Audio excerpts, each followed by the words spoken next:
interested, and also Shelly. Slippery Shelly. That sounds so bad.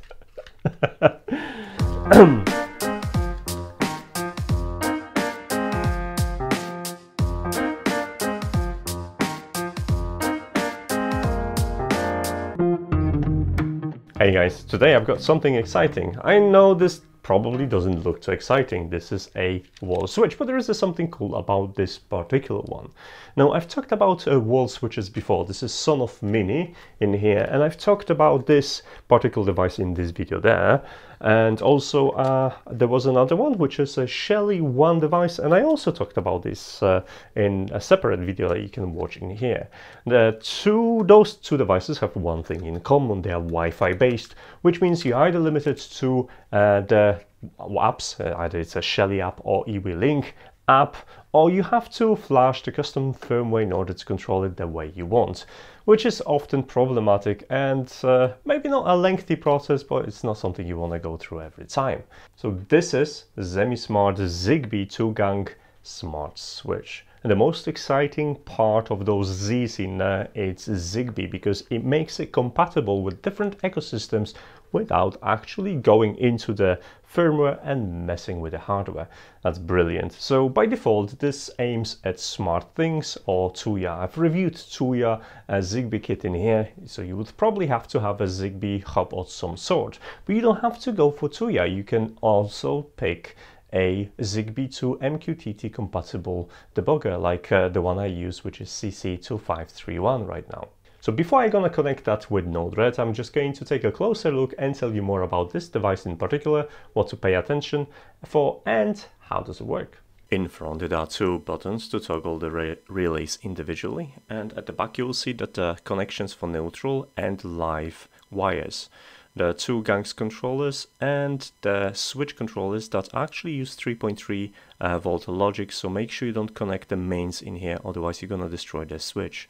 The switch is capable of 300 watts per gang, so you won't be able to handle heavy loads, but for lights 300 watts it's more than reasonable, and if you're running more than 300 watts per gang you probably have different problems. The biggest criticism of the switch are the terminals that should be shrouded a little bit better, because when the screw is undone you are able to touch it, and that should never be the case. A piece of electrical tape over it should fix it. However, I've learned that hard way by shocking myself on a live stream.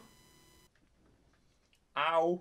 There is no reason to look inside other than curiosity, but I had a look anyway, and I discovered that this is EFR32 based and device, so it uses exactly the same IC as the Sonoff ZigBee bridge.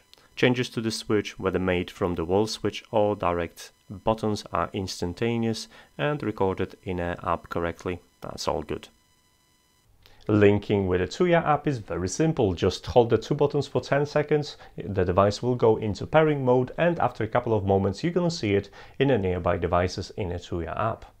Now, once connected, you have an individual control to both gangs. You can rename those if you want to use a smart assistant like Google Home or Amazon Echo. And additional bonus is that you can actually connect individual switches into a light groups. This means you will be able to control different light groups with a wall switch without creating additional scenes or groups. Very nifty feature.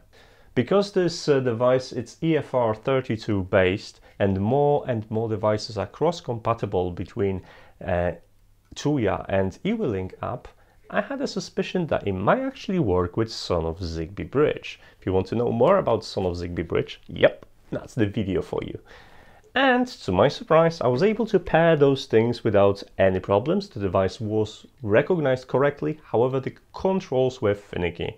I was able to send the signals, but after a couple of switches the device would hang and it would become unresponsive, which means it's not compatible yet. But knowing something special, I know that Sonoff actually is developing their own version of a Mini that works with ZigBee. So this is why the device was compatible, and this is why the device was recognized correctly.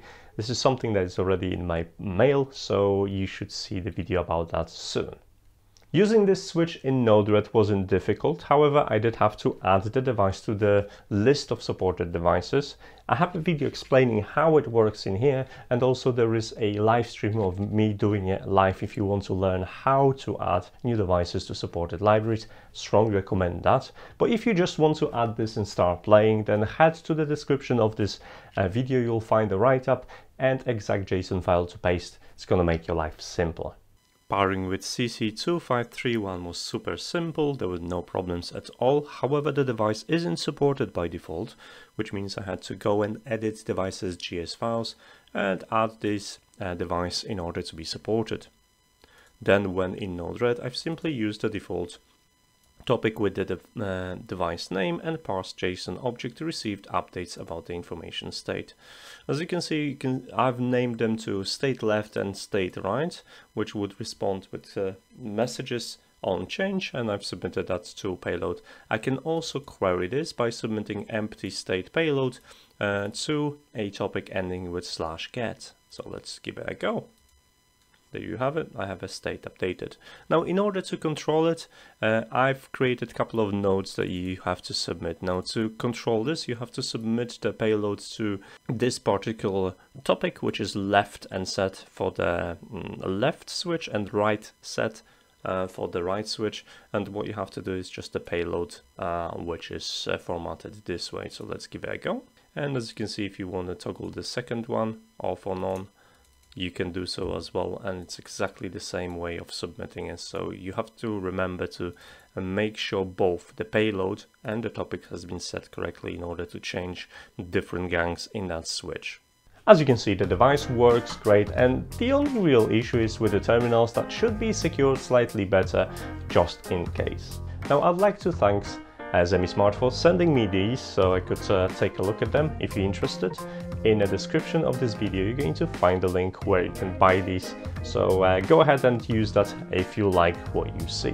As for now guys, I do not have a posting schedule. However, if you're interested in that son of ZigBee that's coming up soon, then definitely subscribe to my channel, you know how YouTube works, or follow me on social media to get a notification when the next article is out.